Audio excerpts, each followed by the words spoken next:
mornings of September 13th, 14th, and 15th, laborers of the Solid Waste Division in Raleigh, North Carolina, fought back against long-standing, unjust working conditions by way of unprecedented worker-initiated wildcat strikes. More than 80 out of 100 drivers and laborers refused to mount the trucks of the Solid Waste Service Department headquarters located at 400 West Peace Street. The workers' demands included no forced overtime, time-and-a-half pay for voluntary overtime work, all temporary positions be made permanent, an end to harassment from management, and respect for workers' rights to organize and elect their own leaders. Raleigh is one of the fastest-growing cities on the East Coast, adding over 5,000 homes this year alone. Yet despite this growth, Raleigh City Council cut $135,000 from the budget to get rid of 6 city worker positions. The city has implemented one-armed bandits, new automatic trucks that only need one worker to operate, causing increased stress, danger, and workload.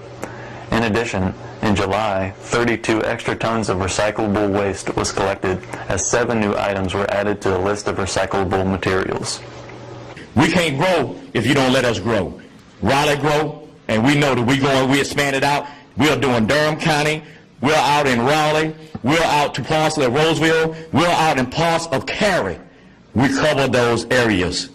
Those are big areas that you're trying to cover, that you're allowing to be annexed into a part of Raleigh, that the growth is here. Now, what about us? We want to grow too. Can you let us do that? Thank you very much. Okay. Thank you for those comments. We are asking for collective bargaining to meet with the city councils and all on a regular basis and to cover some of the issues that we have that's going on now and the ones that may occur in the future. So we would ask that we have completely cooperation from you all. We are willing to cooperate. We are here to bargain in good faith for the members of the ones that live in the community. We believe in supporting them, and we got support from them, from a lot of them. So we came to do a good job, determined to do a good job, but we like to be treated fair and be treated like human beings, because we work in all type weather. Y'all know what kind of weather we work. You know what we do. We never fail to do our job, and we ask them that y'all take us I'm very considerate that we expect to be treated like the work we put out. And I want to give each and every one a chance to speak on them. But we definitely need to meet on a regular basis with the union and city councils, whoever on y'all staff. Okay, and Mr. Ledbetter, let me respond directly to your question about collective bargaining. My understanding, and the city attorney will correct me if I'm wrong, is that we cannot bargain in the sense of reaching a collective bargaining agreement. However, we can meet and confer. That is both individual members of the council, myself and the other councilors, as well as the manager. We have done that with leaders of the police and firefighters, and I'm certainly willing to do that with the leaders of the sanitation group, whether it's you or someone else.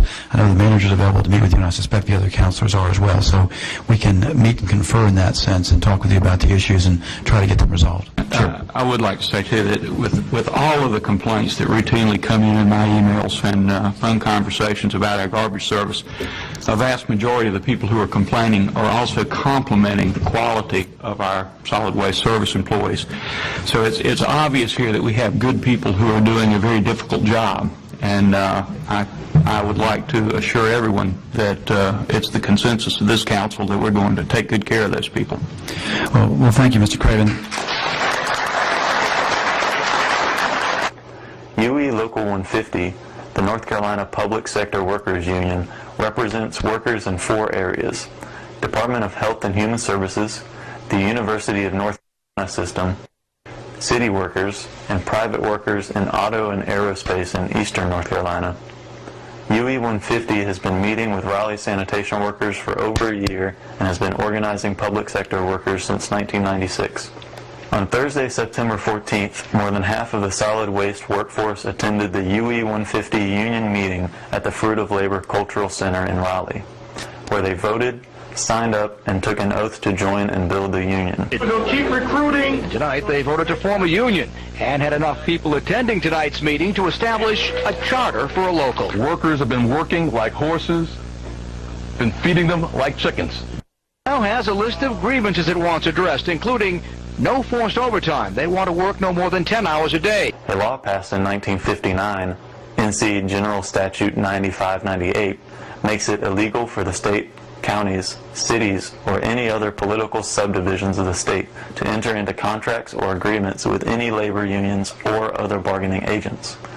North Carolina is also the second least unionized state in the country. North Carolina is only one of only two states in the entire United States where collective bargaining for public employees is explicitly banned by law. What's this mean to workers? What's this mean to workers? It means that when a caregiver in a state hospital is forced to work overtime against her will again and again, she can't negotiate a better schedule. It means that when a janitor at one of the state's universities is paid less than a living wage, he has no way to bargain a raise. It means that when a sanitation worker in the city of Charlotte is fired without just cause, he has no recourse to a negotiated remedy. Today, during International Human Rights Week, we are filing with the International Labor Organization in Geneva, an agency of the United Nations, a complaint alleging that the continuing denial of collective bargaining rights to tens of thousands of public employees in this state is a violation of their most basic human rights.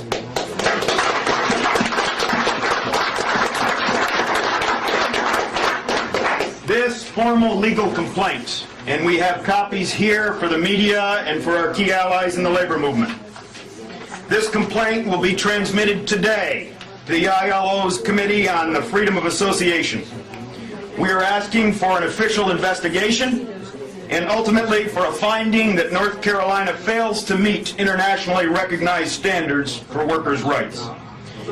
Following this news conference, even as this complaint is being filed in Geneva, UE and its allies will go to the office of North Carolina Governor Mike Easley and serve him with a copy of this complaint. The Raleigh sanitation workers' struggle for justice has been met with incredible outpouring of community support. Student groups, local churches, social justice activists, nonprofits, and small businesses have expressed solidarity with the workers' struggle. We are so delighted that you decided to come out today to support and honor the Raleigh city workers, the sanitation workers who are making history here in Raleigh, making history here in North Carolina, making history in the South. Workers in Raleigh are saying we ain't taking it no more. So I just want you to know that we realize that we need to have two things going, a grassroots movement and move forward in the 2007 General Assembly with a bill that we can hang our hats on for collective bargaining. The time is now for North Carolina to step up to the plate. We need collective bargaining.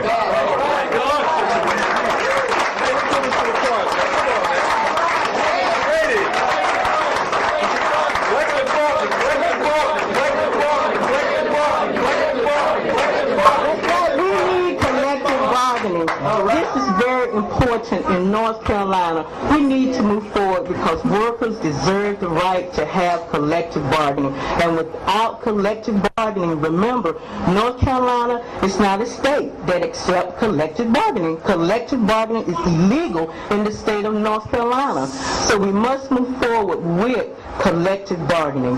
We must in 2007, and we must hold our legislature accountable for collective bargaining. So we need to have one unified voice in 2007, and we must begin to lay the groundwork for collective bargaining. All right. We have become so desensitized, so far removed from the reality of what happens in our communities, to those that we relegate to the bottom of the totem pole, and that is a disgrace. The reason it is a disgrace is because we community are letting it be. Amen. But those of you who are here, we who are here are saying no, no, no, no.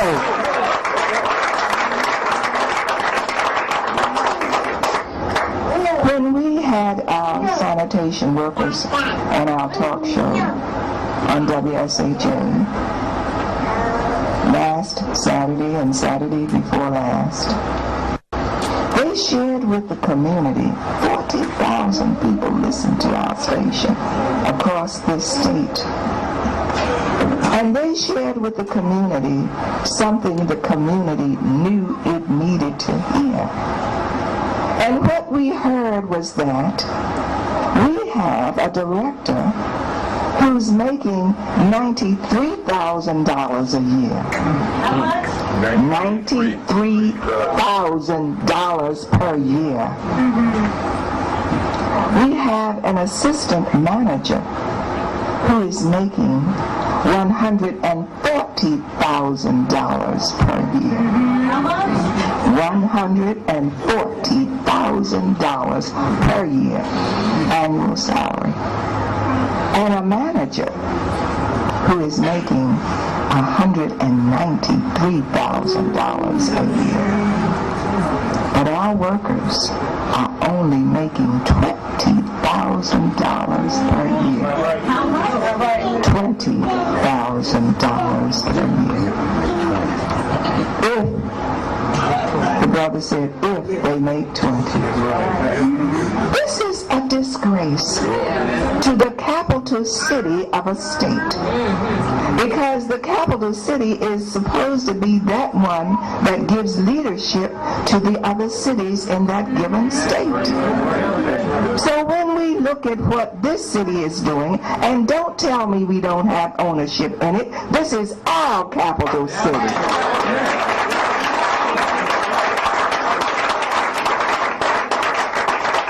You have to evaluate how fair and just the society is on the basis of how they treat their sanitation workers. That's right. The people who pick up the trash.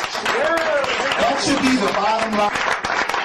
People reach the boiling point, you know what the demands are, we got to get behind them. You got to make phone calls, you got to send letters, emails, you got to honk your horn every time you see a sanitation worker, you got to whistle, you got to put your fist up in the air and pump it, you got to come to city council meetings, you got to join committees, you got to do all of those things to be a part of this struggle. And brothers and sisters, we've got to respect the leadership of the workers. That's right. They made a decision to join a union, to come together. And they're fighting democratically to figure out how to do this thing. And it's our obligation to get behind them, right? They know what they're doing. They may make some missteps. We'll misstep with them. That's right. Right? But we have to respect their evaluation. And they have said on Friday that they are not satisfied with Allen and what he presented at that meeting. And that's why we're going to be at an informational picket on Monday morning, and we should be there. So we want everybody to be 12 minutes. And I just want to say one last thing. You know, folks have been saying, well, they work sanitation or they pick up garbage. We don't want to be treated like garbage. All honest work is honorable work. And I, as a woman, as an activist, as a woman worker, will stand next to any worker who works honest, works hard. The brothers and sisters who work for sanitation, street, or whatever deserve every amount of respect, and not they work here, but they do this, but. It is a role in the society as important, in fact, more important. You let that garbage sit up there and see what kind of health hazards and health issues that the city will come to.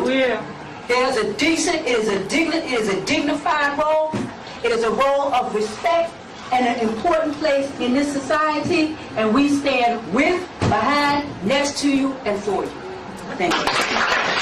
The Raleigh sanitation workers, along with community groups like Fight Imperialism Stand Together, Action for Community in Raleigh, Students for a Democratic Society, and Triangle Area Green Party, have engaged in community outreach by spreading the message of the workers throughout the city.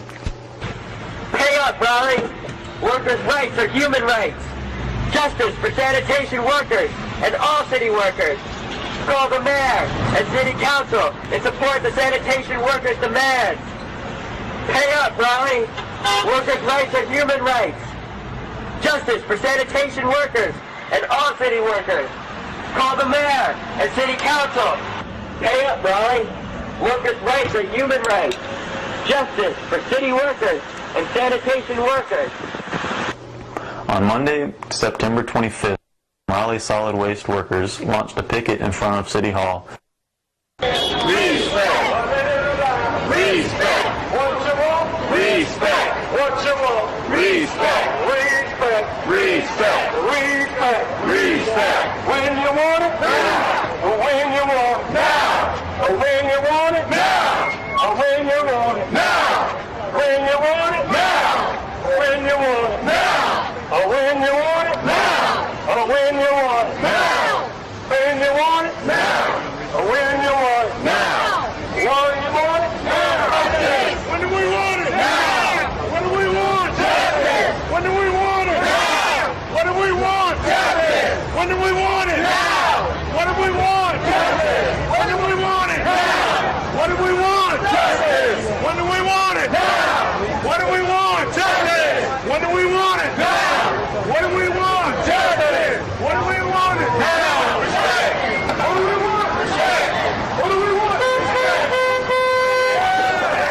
We're not asking for it, but we asking for respect. And for them to, when we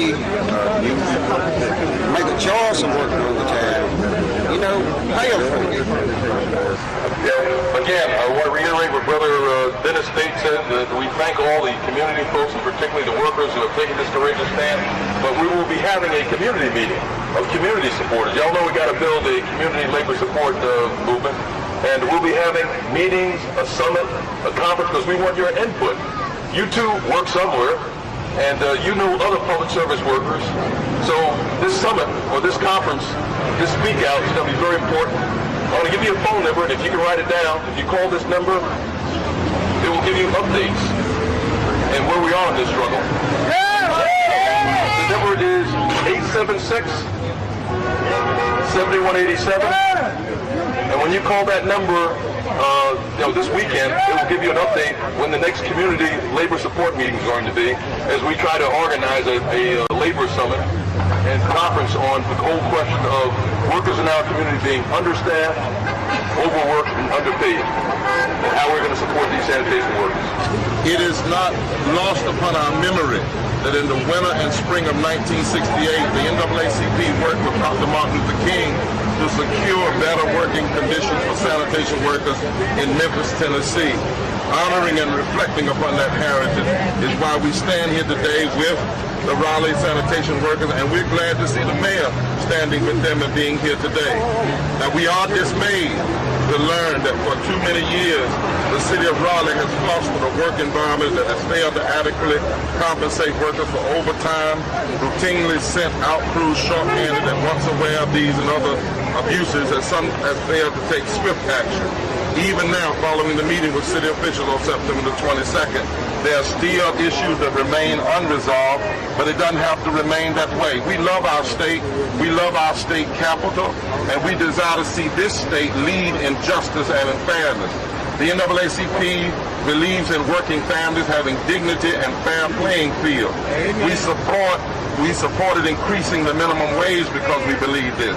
We support workers' rights and collective bargaining because we believe this. And we support a living wage because we believe this. In a real sense, what the sanitation workers are raising is the cleanest and clearest public policy issue set before us. They don't mind working. They don't mind labor. They don't mind picking up garbage.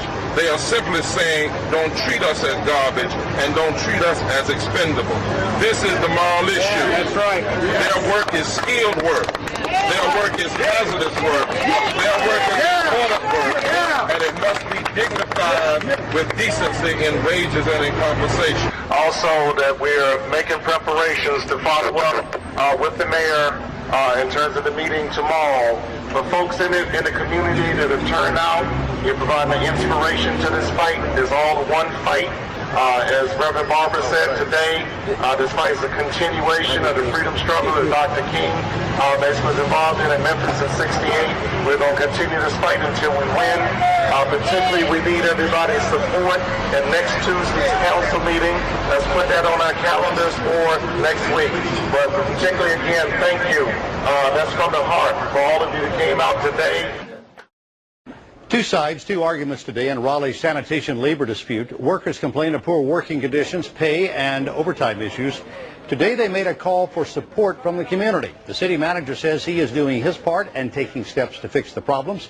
Gerald Owens is covering the worker side tonight live in Raleigh. Gerald?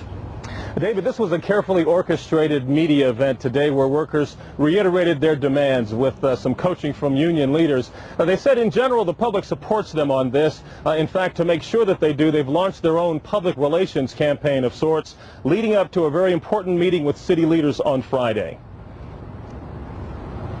We have yard signs that the public can come by here and pick up that we've been passing out to the public to begin to post in their yards. Workers have participated on radio shows where we've had several supportive phone calls in from community workers. We've been going around in the community passing out flyers with the sound truck, just informing the public of what's going on, and we've gotten lots of support. Now, the workers plan to attend tomorrow's city council meeting in mass to drive home just how important these demands are to them. I asked one of the workers if they think the city is taking their demands seriously. He said no. He said, we've heard this before, we've made these demands in the past, and they didn't see any action to come of it. We'll see if that's the case this time, but again, they've got an important meeting coming up Friday with City Manager Russell Allen and perhaps some other city leaders. David? Gerald Owens reporting live. Thank you. Raleigh City Manager Allen says he's actively working with the Sanitation Department to find a resolution. There's written proof of that. Melissa Busher is here with the story. Melissa. Pam, this is an email from City Manager Russell Allen to City Council members. He sent it Friday. In it, he talks about what he's doing to try and resolve the crisis within solid waste services. Allen says the city has enough vehicles and equipment, but repairs and maintenance keep some of the trucks off routes. He asked staff to let him know if they need more resources to get the job done. He says solid waste services has enough workers too, though some days they're understaffed because of absences. He asked solid waste leaders for a proposal on staff needs. The city manager will also review the criteria for how long part-time employees can work full-time without benefits. Allen says there is concern and miscommunication about many policies and practices related to leave and pay. He wants those policies now to be documented. And several employees were recently suspended. City staff will review why. Finally, the city will hire a consultant to review routes to make sure they are balanced and fair. Russell Allen is expected to give a full report to the City Council tomorrow. Council members say they have tough questions for him, too. He may also meet with sanitation crews again on Friday, the deadline they gave him to make changes. Pam? Melissa Busher reporting. Thank you. We want dignity. We want pickets, protests, and now action. I really thought there were some changes that were needed. 2 weeks into the labor dispute, City Manager Russell Allen is shaking up management in solid waste services. If that's what you asked me, are you interviewing me now? This is Operations Superintendent Lash Hokut on the first day workers walked out. He's now out of the department. Longtime Director Gerald Latta will retire after more than 3 decades with the city. Whenever you hear employees say things that are sort of emotional about that management doesn't care about them or that they don't respect them, you know, those are signs for me that there's not good communication both ways. Allen hired a consultant to assess management and work on their relationship skills. In place of Hokut, he promoted 3 supervisors for a team approach. Raleigh's mayor says having the right people at the top will be key. There's no question that the management is part of the issue here. Sanitation workers learned of the changes on their routes today. Well, hopefully the person that comes in, you know, he can learn from, you know, the mistakes that was made before, and hopefully things will be better. They always say it's power in numbers, and yes, it did make a difference, and we're still going to stand united, you know, regardless, because, like I said, we're waiting to see what they're going to do. Like I said, still demands still haven't been met. Those remaining demands include overtime pay instead of comp time and more staffing. Latter's retirement is effective December 1st. The city manager says a national search will be done for a new director. David? Melissa Busher reporting. Thank you. Raleigh's trash talks are having results. The wheels are turning at City Hall, where council members addressed more of the issues in the labor dispute, but the work isn't done yet. WRL's Melissa Busher joins us live with details. Melissa? Deborah, some demands have been met. Solid Waste Services is getting more employees. Broken down trucks will be fixed at a higher priority. And today, a vote to put more temporary workers on the city payroll permanently. Still, both sides agree there's one major issue still ahead of them. Opposed, motion say aye. Aye. Any opposed? That would be unanimous. Okay. With a swift vote, temporary employees working for the city for more than 6 months will be offered permanent positions with full benefits. It's the latest change from the labor dispute in Raleigh's Solid Waste Services. Community groups backing the workers say there's still more to do and hope the city will better rely on longtime sanitation workers for guidance. They know more than anybody. I think how we can improve things, and I don't think we're taking advantage of their knowledge. With consultants now studying trash routes and management, the city manager says he'll now turn his focus to the workers' biggest complaint, overtime. They say they're given comp time they never can take. Allen hopes overtime is kept to a minimum. $275,000 is budgeted in the department for overtime.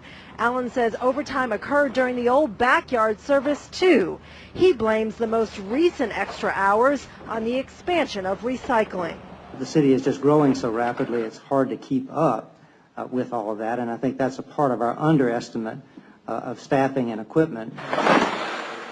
Critics of the new automation still wish the change had never been made. It's too late to say let's go back to what we once had. It's a shame, frankly. I wish it had not happened, but I think the die is cast, and now we have to make the best out of a pretty bad situation. Until the overtime issue is resolved, workers will continue to get overtime, not comp time, for extra work during this period. Talks will continue. The mayor has 2 meetings Thursday, one with union members, one with non-union members, and the city manager says he'll continue to meet with workers until they feel satisfied that they're getting results. Deborah? Melissa Busher live in Raleigh. Thanks. Tonight, lawyers are threatening to file a lawsuit against the city of Raleigh on behalf of the city's sanitation workers. There are about 200 workers in all. The workers have been fighting for better working conditions and pay since last year. WRL's Sloan Heffernan reports the latest issue is over back pay. At this late date, that we have no other alternative other than to pursue legal action. It's no trash talk. This group of Raleigh sanitation workers and their representatives mean business. A day's work for a day's pay.